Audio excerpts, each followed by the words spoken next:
friends, welcome back to Food Prep Guide. We are back today with a grocery haul video. We've had some questions about what do we still buy at the grocery store. If you've been with us for a while, you know that we are on a journey to producing as much food as possible on our property. That is a very long-term goal. It's a journey, it doesn't happen overnight. Where are we in our progress, and what does that look like? What does that translate into purchasing from the grocery store? So our groceries, our food is really divided into three categories. We have the food that we grow and produce and preserve here on the property. We have the food that we buy in bulk about once or twice a year, and we just buy the whole year's worth supply of those items. And then we have the third category, and that is our once monthly grocery haul. We only grocery shop once a month, and I'm really strict about that. Keeps us out of the stores, it keeps our grocery budget down, it forces me to meal plan and make do with what I have on hand, and I find that that has saved us a lot of money over the years, and so we have really stuck to that strict once a month grocery store, shopping. So in a separate video coming up, I usually do my Azure standard order between January and February. Sometimes it pushes back into March, but usually it's going to be in the January to February timeframe, and that's going to be when we do our big bulk food, and you will get to see what items I purchase in bulk for the year versus what I purchase on a regular monthly basis. Okay, before we hop into it, I just want to very quickly note, you see this band-aid on my face. I mentioned in a past video that I had that mole removed and had been testing. I asked for prayers, and I just wanted to update y'all and let y'all know that the dermatologist called and it's all clear, everything is all good to go, and I just wanted to thank you for all of you who prayed. Okay, let's jump into the grocery haul. Welcome to Food Prep Guide. My name is Jordan. I'm a homeschooling mom to 3, living on 3 beautiful acres with my wonderful husband. A health crisis forced our family to change the way we think about food. Unfortunately, it also put us in financial hardship. Thankfully, the solution to both challenges was the same: to live off the land as much as possible. For us, that means growing a garden, preserving the harvest, raising chickens, and cooking from scratch. It's definitely a family affair. And friends too. Meet Stacy, researcher, author, and lifelong learner. She entered the world of food preservation in the crazy days of 2020. She joined a gleaning co-op, and a local grocer offered her clearance produce in bulk, and so the adventure began. Together, we're reclaiming the old ways of food stewardship and teaching them to the next generation. If there's one thing you should know about us, it's that we love Jesus and seek to steward his blessings wisely. Our table always has room for one more, so y'all come join us. Okay, I will just start here and go down, and everything's kind of got things laid out, kind of categorized, and we'll just kind of chat as we go. So here is all of our fresh produce. We always buy 3 bunches of bananas. I try to get them green when I can because I want those to last as long as possible. So those will ripen up in a few days. We'll be able to use these. This is something that I don't usually purchase, carrots, but we have a meals in jars video coming up, and I don't want to use my freeze-dried carrots for that, so I just went ahead and picked up a bag of carrots for that. That's a beef meals in jars that is coming up soon, so keep an eye out for that if it's not already published. And then we have broccoli and cauliflower. So we have 20 heads of each broccoli, 20 heads of broccoli and 20 heads of cauliflower growing out in the garden right now, but they are not mature yet. They're not ready to harvest. And we really love broccoli and cauliflower in our salads. Y'all know we grow all of our salad greens, and y'all know that we stock most of our salad toppings in shelf-stable forms via freeze-dried, dehydrating, that kind of thing, pumpkin seeds, cranberries, that kind of thing. But we do really love broccoli and cauliflower, which is why we are growing a lot of it in the garden this year. Then we have a bag of onions. That is, again, something I don't usually purchase, but it goes with the carrots for our beef meals in jars. We grow about 150 onions per year. And I'm actually probably going to increase that to 200 onions next year because I am already getting a little bit low on my white onions, and it is only November. So anyway, I needed those for our meals in jars video, and again, I didn't want to use my canned or freeze-dried carrots, onions for that. So the carrots and the onions are for that beef meals in jars coming up soon.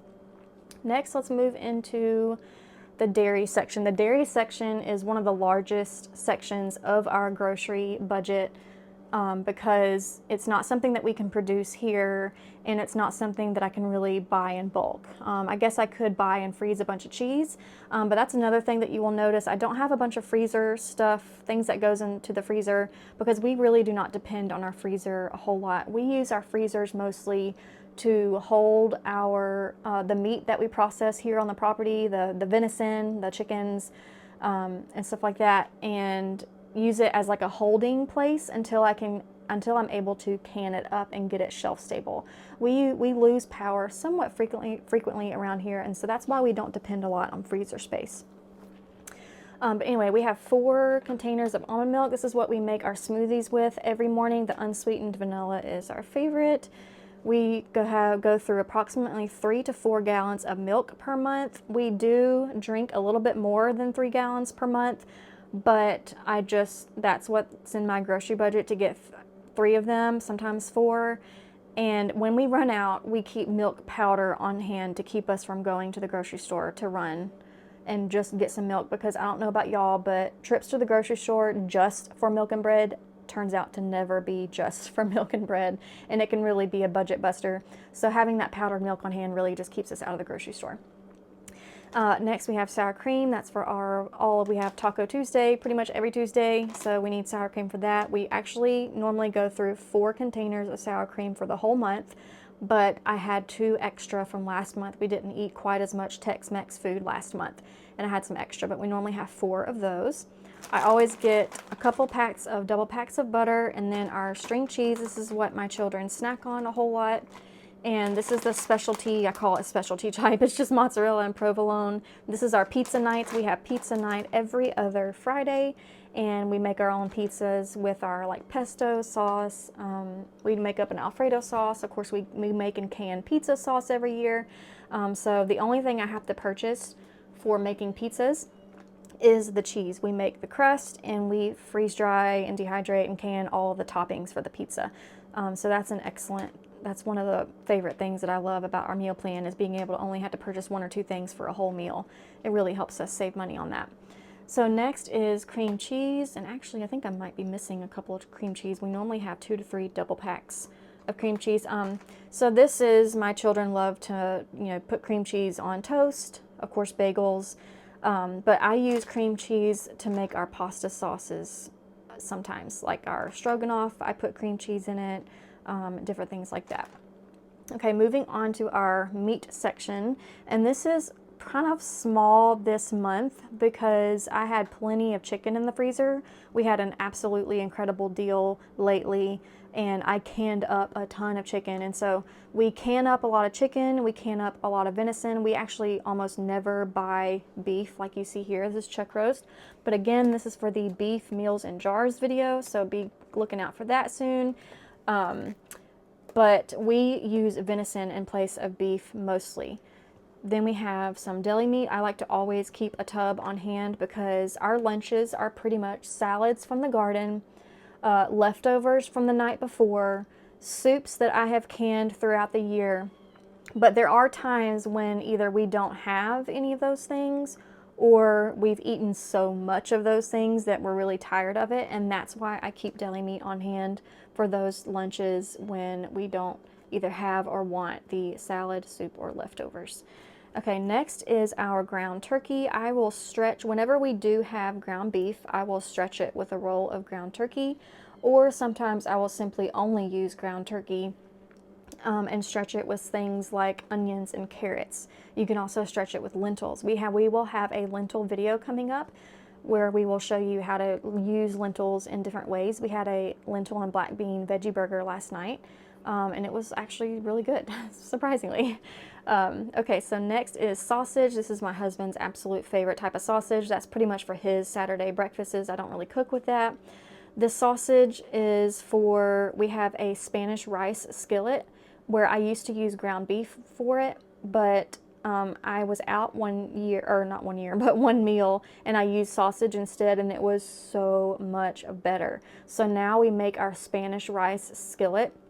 It's a one-pot meal. It's not like the type of Spanish rice, it's a side dish. It's a one-pot meal, very filling meal, has meat in it. and we use it with sausage now instead of ground beef. It is absolutely, positively delicious. We also do breakfast for supper every other Friday. We alternate between pizza and breakfast, and we like to do one thing per month, generally of sausage gravy. It's kind of a treat. It's not something that we eat really frequently because it's really not healthy, but it is delicious. So we have sausage gravy for breakfast for supper night every now and then. And then I have burger patties for my husband. This is something, so convenience foods, I keep burger patties and chicken nuggets on hand in the freezer. I try to keep them on hand at all times because every now and then there is that night, even with all the meal planning I do, even with all the meals and jars I have on the shelf, there are still times in our schedule and in our life when things just do not go as planned, and I can't do any of those things. I can't do my normal meal, or I can't even do my meals and jars. And that's what these burger patties and chicken nuggets are for. This is like an insurance policy to keep us from having to keep me from having to call my husband and ask him to get something at the drive-thru, because I can still save a lot of money by sticking burgers and nuggets in my freezer, even though those nuggets aren't the healthiest. Okay, next is tuna. I always get 4 stacks of tuna because we love, love, love tuna salad. We usually eat it once a month or so, and that's just a really quick and easy meal that I can prep the night before or even the morning of on a Sunday morning before church. And we have either a cold pasta salad or tuna salad or chicken salad or something like that. Is a really nice, quick Sunday lunch that I can make ahead. I was out of our favorite beef broth powder, Orrington Farms. You can get that at Walmart, and I always purchase 3 at a time, and that gets me through about 6 to 8 months worth of that. This is another convenience food that I keep on hand. It is something that I have not been able to can yet, the Italian style wedding soup. It is my absolute favorite soup when I'm sick. And I just always like to keep a few on hand because, of course, you can't plan sicknesses, don't know when that's going to happen. But that is my absolutely favorite. If y'all have a canning recipe, it's not considered safe to can pasta, but I can easily add that afterwards. So I really want to find an Italian style wedding soup base that I can go ahead and can, and then I can just throw in the pasta when I'm going to cook it up. If any of y'all have any recommendations, I am all ears. Please drop it in the comments below. Next is our kind of processed food, like condiments, things like that. We keep a bag of chips on hand for Tex-Mex night. I never know. I plan that we're going to have a Tex-Mex night on Tuesdays, but I don't know what exactly we're going to have. It could be tacos, nachos, quesadillas, enchiladas, burritos, it could be any of those things. So I just keep a bag of chips on hand for whenever we decide we feel like nachos. The Ritz is something that I keep on hand for whenever we make our tuna salad and chicken salad, because everyone in the family really likes making Ritz out of this. This is an indulgent thing. It is my absolute favorite salad dressing. We make a lot of our salad dressings, but I still buy this because it is just a treat. I just love it, and I haven't been able to give it up yet.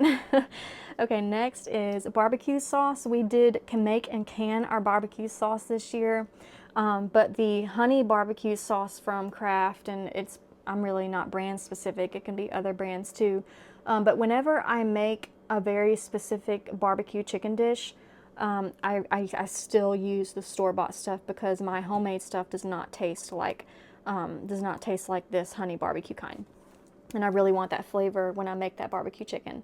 And then we always keep a container of ketchup on hand. This is something, again, that I have not been able to can successfully. I have tried, I've actually tried doing a dehydrated powder, like out of tomato powder, making ketchup from that. And there is a recipe for that, but it's just not very great, y'all. And it's just not very great. That's why I haven't brought that to you. It just doesn't taste very good. And I have not found a substitute for ketchup. So, I don't know. We'll see. Still working on that. Mayonnaise, that is what we use to make all of our sauces for our the tuna salad, the chicken salad, the pasta salad. It's pretty much all in a mayonnaise base. It's like a mayonnaise, vinegar, herbs, a bunch of any kind of freeze-dried, crushed up vegetables, or even some frozen vegetables if we have those. I can just make up a whole bunch of different flavors as long as I have mayonnaise on hand. So that's what that's for. Peanut butter, self-explanatory. And pasta, this is something we normally purchase in bulk. In fact, we purchase pretty much all of our pasta in bulk. So this is just something that I ran out of, and it's not time yet to do my big bulk haul.